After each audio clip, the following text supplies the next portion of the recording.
So this is Lamar-Airways shopping centre. It's a Sunday, so all the shops are shut here. But this shopping centre opened on September 9th, 1955. And Elvis, Scotty Moore and Bill Black were hired to perform here behind Cat's Drug Store, which would have been there. And they actually were set up on a flatbed truck behind the building. Sir Johnny Cash says he saw Elvis for the first time, and Elvis invited him out to see them at the Eagle's Nest further down Lamar the following night. September the 9th, it was only 2 months after Elvis made his first recording, and still relatively unknown that the local Memphis Press Scimitar newspaper, in the advert for the opening of the shopping centre, misspelt his name as Elvis Presley with a double S. Who'd have thought? So we've just driven down the road, down Lamar Avenue, a little from Lamar-Airways up there, to this house here, 2414 Lamar Avenue. This was the first home that Elvis and his parents moved into after he'd started his recording career.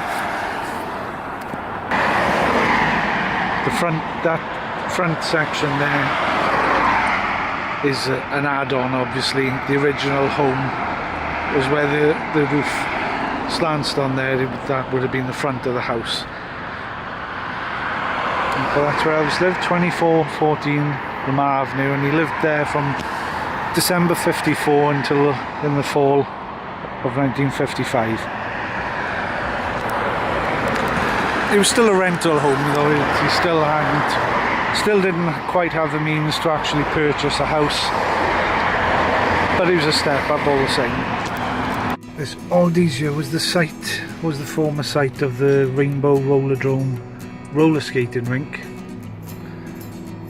where Elvis would often go, and it's where he had his first date with Dixie Locke on 29th of January 1954, after meeting her the week before in the Assembly of God Church. After he got famous, he would often rent out the Rollerdrome for after hours parties, just for him and his invited guests. And he also came here soon after his discharge from the army.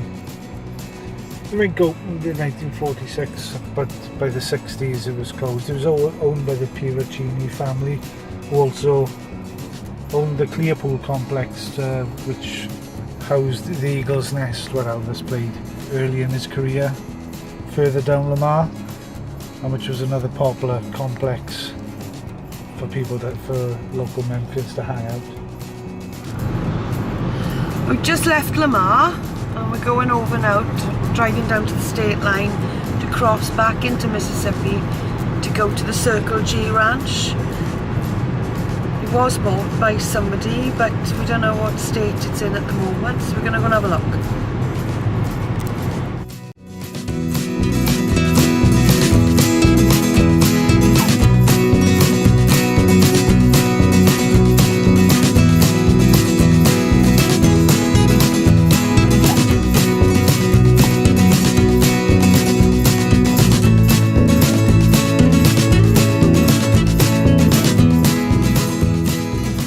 We're here now at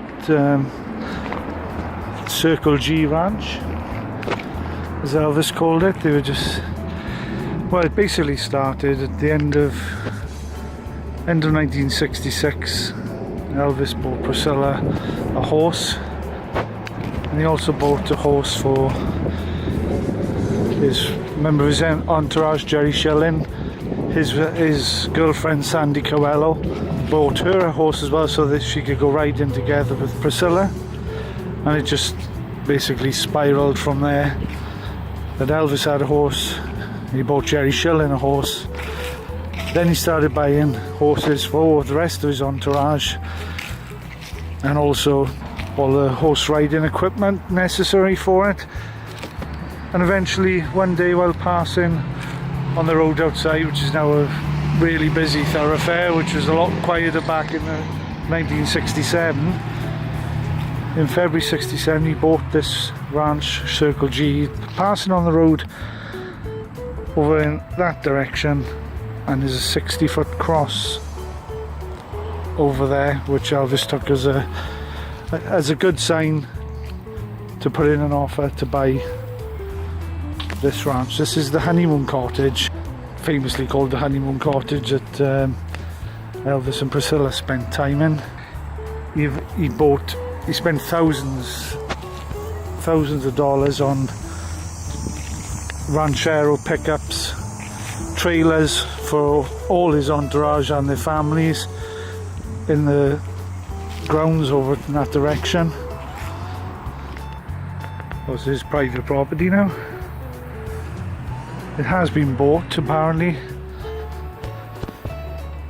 Elvis was staying here around the time he was due to go start filming the movie Clambake, and he was having such a good time here that